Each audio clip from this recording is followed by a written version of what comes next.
In a series of consequential developments, U.S. Secretary of State Marco Rubio has made headlines with his recent statements and actions regarding foreign policy and immigration, underscoring the administration's tough stance amid rising tensions in Latin America and campus activism in the United States. These events provide a glimpse into the current geopolitical landscape as well as the administration's approach to immigration and national security. During a visit to Guyana, Rubio expressed strong support for the South American nation amid escalating territorial claims from Venezuela, particularly over the resource-rich Essequibo region. At a press conference held in Georgetown alongside Guyanese President Irfan Ali, Rubio warned that any aggressive actions from Venezuela would not be tolerated and would have consequences. He stated there will be consequences for adventurism, emphasizing the U.S. commitment to safeguarding Guyana's sovereignty against what he described as illegitimate territorial claims by a narco-trafficking regime. The U.S. has historically maintained a hostile stance toward Venezuelan President Nicolas Maduro, and Rubio's remarks reflect a continuation of this policy, with implications that military action could be in consideration. In recent years, tensions have significantly heightened as Venezuela has intensified its claims over the Essequibo region, which is rich in oil and other natural resources. The stakes are particularly high given ExxonMobil's operations in the area, making U.S. support for Guyana critical. Rubio's trip to Guyana is part of a broader three-nation tour aimed at strengthening partnerships in the Caribbean and South America, particularly in energy security. Conversely, in the realm of domestic policy, Rubio's administration is facing backlash for its crackdown on foreign student protesters, particularly those involved in activism surrounding the Gaza conflict.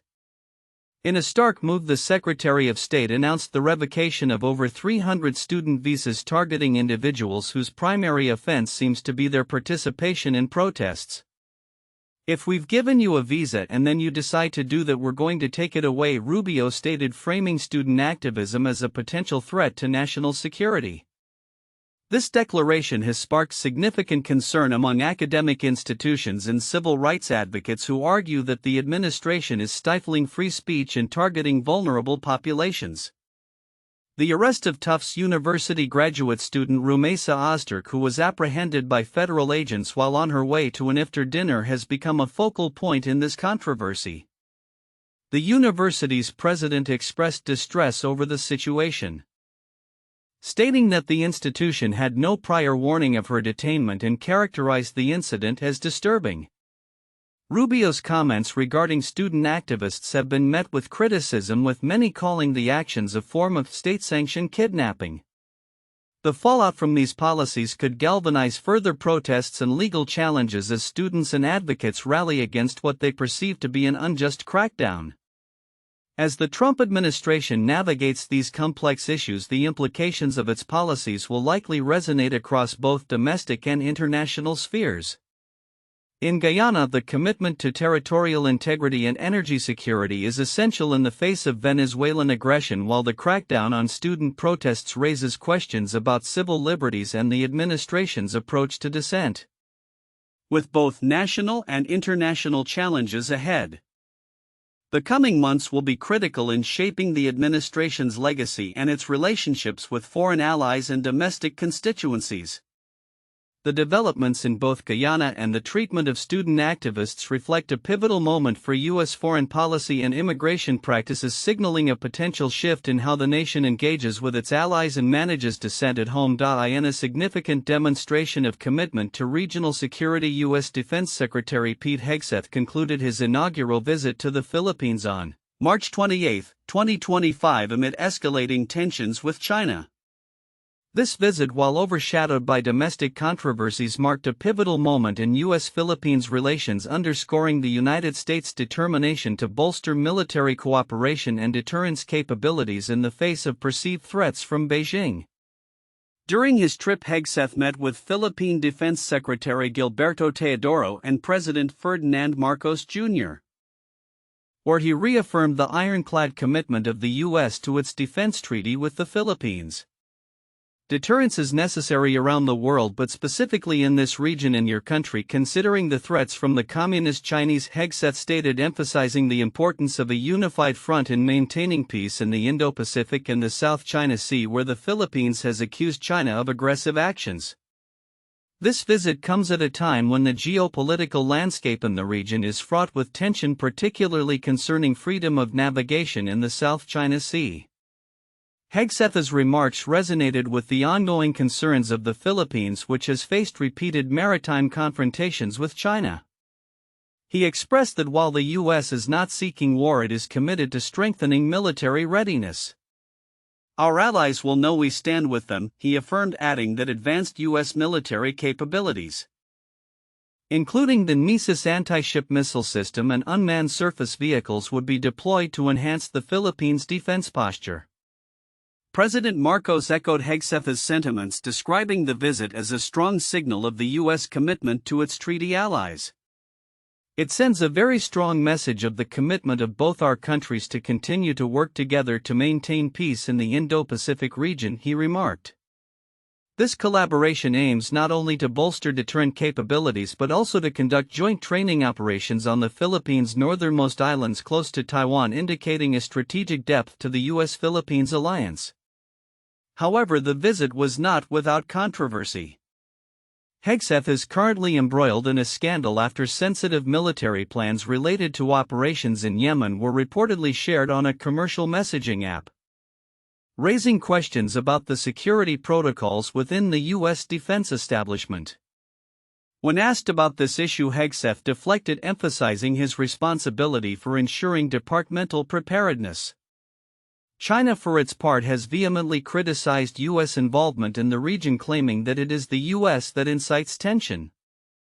Chinese Foreign Ministry spokesperson Gui Jiaquan urged the Philippines to refrain from actions aligned with U.S. military provocations, asserting that such cooperation poses risks to regional stability. As Hegseth's Asia trip unfolds, the implications of his visit to the Philippines are likely to resonate throughout the region. The U.S. commitment to its allies amid a rising China presents a complex narrative of deterrence and diplomacy. Observers will be watching closely to see how these dynamics evolve, especially in light of ongoing military developments and the critical need for a cohesive strategy in the Indo-Pacific theater. The commitment to a robust partnership suggests that the U.S. aims to continue reinforcing its alliances in a region increasingly marked by uncertainty and competition. In a sweeping move that has sent shockwaves through the healthcare sector, the U.S. Department of Health and Human Services (HHS) is set to lay off 10,000 employees and shut down entire agencies as part of a drastic restructuring plan unveiled by Secretary Robert F. Kennedy Jr. This decision comes amidst growing concerns over public health management and efficiency within the department, which Kennedy has labeled a sprawling bureaucracy. In a video announcement, Kennedy stated, "I want to promise you now that we're going to do more with less." This restructuring is aimed at addressing the declining health of Americans, a sentiment echoed by Kennedy as he highlighted the department's failure to improve public health outcomes despite a substantial budget of $1.7 trillion annually. Critics, however, are quick to raise alarms about the potential consequences of such cuts. Brian Ronholm, director of food policy at Consumer Reports, voiced his concerns, stating these staff cuts endanger public health and food safety, warning that the administration's commitment to enhancing Americans' health may become an empty promise. The planned layoffs are part of a broader vision for HHS, which will see its workforce shrink from 82,000 to 62,000. The cuts will affect several key federal health agencies, including the Food and Drug Administration (FDA), the Centers for Disease Control and Prevention (CDC), and the National Institutes of Health (NIH). For example, the FDA is expected to lose about 3,500 positions, while the CDC will see a reduction of 2,400 jobs. These agencies play crucial roles in monitoring infectious diseases, ensuring food safety, and conducting health research, raising concerns about a potential decline in service quality. Kennedy's announcement occurs against a backdrop of increasing public health challenges, including a recent measles outbreak in Texas that resulted in the first measles death in the U.S. in a decade. In response, Kennedy had claimed that the federal government was distributing vitamin A, an unproven treatment he advocates to affected communities. However, Texas health officials clarified that no such shipments had been requested or received, illustrating a disconnect between Kennedy's initiatives and the realities on the ground. The restructuring has not only drawn criticism from public health experts but has also raised legal questions. Some of the agencies slated for closure, such as the Substance Abuse and Mental Health Services Administration (SAMHSA), were established by Congress, and their elimination may violate statutory mandates. Keith Humphreys, a Stanford University addiction researcher, criticized the decision, arguing that merging these agencies into a new entity lacks clarity and could undermine critical services for addiction and mental health support. As this major overhaul unfolds, the implications for public health services across the country remain uncertain. Kennedy's reorganization aims to centralize control over various functions within HHS, including communications and information technology, potentially streamlining operations but also leading to fears of reduced efficacy in response to public health emergencies. While Kennedy asserts that the restructuring will ultimately benefit public health, Democratic leaders like Senator Patty Murray have expressed grave concerns. It does not take a genius to understand that pushing out 20,000 workers at our preeminent health agencies won't make Americans healthier, she said, emphasizing that fewer workers could result in diminished health services and increased disease transmission. As the healthcare landscape braces for these significant changes, stakeholders across the spectrum, healthcare workers, public health advocates, and citizens, are left to ponder the future of public health in America. The coming months will be critical in determining whether this ambitious restructuring will achieve its intended goals or lead to a detrimental decline in health services for millions of Americans. The ongoing debates surrounding these changes will undoubtedly shape the healthcare narrative as the nation navigates through this challenging period. In recent developments within the Trump administration, the FBI is facing scrutiny over its potential investigation into a leaked signal chat that allegedly contains sensitive national security information. The incident has reignited discussions about the handling of classified materials among government officials, particularly within a political landscape that has seen varying standards applied to high-profile figures. FBI Director Kash Patel, who was not involved in the chat, found himself at the center of questioning during recent hearings held by the Senate and House. Lawmakers sought clarity on whether the FBI would pursue an investigation into the signal chat in which national security officials reportedly discussed attack plans against Houthi rebels. Despite mounting pressure, Patel refrained from making any commitments, stating he had not personally reviewed the messages that were mistakenly shared with a journalist from The Atlantic. "It's not really an FBI thing," President Trump commented, downplaying the significance of the leak and framing it as a partisan witch hunt. The implications of the signal chat incident are particularly concerning as it involved unclassified communications used to discuss military operations. The Justice Department, which has a long-standing role in enforcing laws regarding the mishandling of classified information, has yet to indicate whether it will take action. Attorney General Pam Bondi has expressed reluctance to initiate a criminal probe, insisting the incident was a mistake and that the information shared was not classified. However, past officials have pointed out that the details discussed, including specific launch times and operational tactics, would typically be deemed classified. Bondi's remarks reflect a broader narrative that has emerged in the wake of the incident, as she pivoted to cite past investigations involving figures such as Hillary Clinton and Joe Biden, who face scrutiny for their own handling of classified information. In terms of prior investigations, there were set out standards that the department always looked at and tried to follow when making determinations about which types of disclosures they were going to pursue. Former Justice Department prosecutor Michael Zweibach noted, "This raises questions about the consistency of enforcement and whether political affiliation influences prosecutorial decisions. Historically, cases involving classified information have yielded mixed outcomes." The investigation into Clinton's use of a private email server concluded with no charges despite findings of extreme carelessness in her handling of classified material. Conversely, former CIA Director David Petraeus faced legal repercussions for sharing classified information with a biographer, receiving a sentence that some viewed as lenient compared to the severity of his actions. As the political landscape evolves, the question remains whether the FBI will take any action in response to the Signal chat leak. Observers are closely monitoring the situation, which could further complicate the already fraught relationship between the Trump administration and law enforcement agencies, with significant legal precedents set by past investigations. The handling of this case will likely be scrutinized for its implications regarding accountability and the rule of law. Looking ahead, the outcome of this situation could signal a pivotal moment for the Justice Department as it navigates the complexities of national security, public trust, and political scrutiny.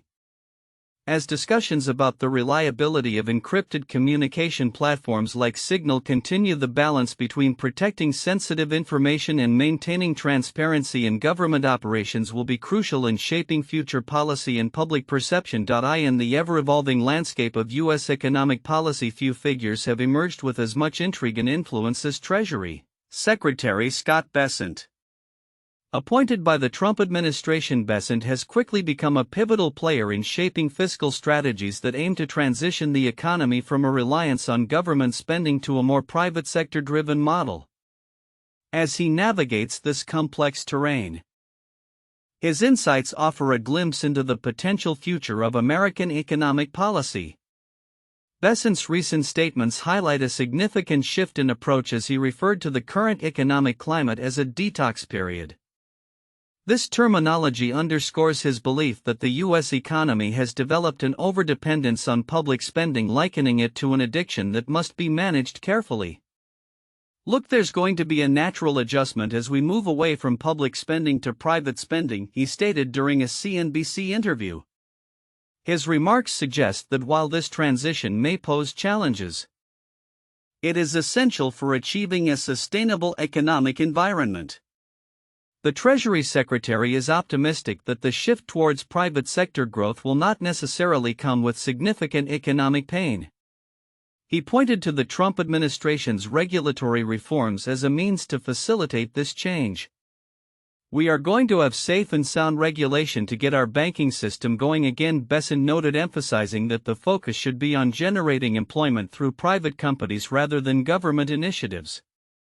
This sentiment reflects a broader ideological commitment to fostering an economy driven by private enterprise. Bessent's comments come at a time when economic indicators are mixed. Recent U.S. jobs data revealed a slight increase in February payrolls, yet the unemployment rate ticked up to 4.1%, raising questions about the labor market's overall health. Amid these fluctuations, Bessent indicated that tariffs would likely remain a permanent fixture of the economic landscape. He expressed concerns over global economic imbalances, advocating for tariffs as a necessary tool to secure supply chains and bolster domestic manufacturing. However, the sensitivities surrounding tariffs and their implications for the economy cannot be overlooked, with estimates suggesting that extending Trump's 2017 tax cuts could inflate U.S. deficits by over $4 trillion over the next decade. Bessent acknowledged the complexities of funding these initiatives within the current economic framework. He criticized the crazy scoring rules of the Congressional Budget Office, which complicate the potential for tariff revenue to offset the costs of tax cuts. Bessent's overarching philosophy seems to center on re-establishing a strong dollar policy, a commitment reinforced by Trump's administration. He argues that a strong dollar is contingent upon revitalizing American manufacturing, enhancing energy independence, and implementing favorable tax policies. "If we bring back more manufacturing, if we have cheap energy, good tax policy, deregulate, we will end up with a strong dollar," he asserted, reflecting a vision that aligns with Trump's broader economic narrative. As the U.S. grapples with these transformative economic shifts, the impacts of Bessent's policies will undoubtedly be felt across various sectors. The focus on transitioning to a private sector-driven economy raises pertinent questions about sustainability, equity, and the long-term effects on employment. Moving forward, observers will be keenly watching how these strategies unfold, particularly in an environment marked by heightened global economic uncertainty and ongoing debates about the role of government in the economy. Dissent's leadership may very well dictate the trajectory of U.S. economic policy for years to come, making his next moves all the more critical. In a controversial statement that has ignited debate across social media and political circles, Treasury Secretary Howard Lutnick suggested withholding Social Security payments to identify fraudulent claimants. Speaking on the popular business and tech podcast All In, Lutnick argued that while some elderly recipients such as his own 94-year-old mother-in-law would not complain if their checks were delayed, those engaged in fraud would be quick to voice their grievances. "A fraudster always makes the loudest noise, screaming, yelling and complaining," Lutnick remarked, provoking immediate backlash from various political figures and social advocates. Lutnick's comments come at a time when the Trump administration is intensifying its scrutiny of Social Security fraud. He claimed that withholding payments could expose individuals who are inappropriately receiving benefits. "We need to get to the people who are getting that free money. Stealing the money, inappropriately getting the money," he stated, implying that this approach could lead to significant savings for the government. However, many critics argue that such a tactic could disproportionately harm vulnerable seniors who rely on these payments for their daily survival. Prominent figures in the Senate were quick to respond to Lutnick's remarks, highlighting the disconnect between his wealthy status and the realities faced by many Americans. Senator Bernie Sanders criticized Lutnick's perspective, stating, "You are a billionaire. Maybe your mother-in-law wouldn't complain if she didn't get her Social Security check, but tens of millions of seniors struggling to survive would. They're not fraudsters. They earned it." Senate Majority Leader Chuck Schumer echoed this sentiment, labeling Lutnick as either clueless or heartless for failing to grasp the critical role Social Security plays in the lives of millions. The statistics underscore the necessity of Social Security for a significant portion of the elderly population. According to data from the Social Security Administration, 39% of men and 44% of women aged 65 and older depend on these checks for at least half of their income. Alarmingly, 12% of men and 15% of women rely on Social Security for 90% or more of their income. These figures illustrate that for many seniors, missing a payment could mean the difference between financial stability and hardship. In light of Lutnick's comments, there is growing concern among lawmakers and advocacy groups regarding the implications of such a policy approach. Critics argue that it could create unnecessary panic and distress among recipients who are already dealing with the challenges of living on fixed incomes. The questions surrounding Lutnick's approach raise broader issues about the administration's strategies in tackling fraud within Social Security, a system already under scrutiny for its sustainability and efficiency. As discussions continue, the ramifications of Lutnick's comments are likely to resonate well beyond the podcast platform. With growing scrutiny over his leadership and the administration's policies, it remains to be seen how the government will balance the need for addressing fraud while ensuring that the most vulnerable populations are protected. As the political landscape evolves, the future of Social Security and its beneficiaries will undoubtedly remain a focal point of national discourse.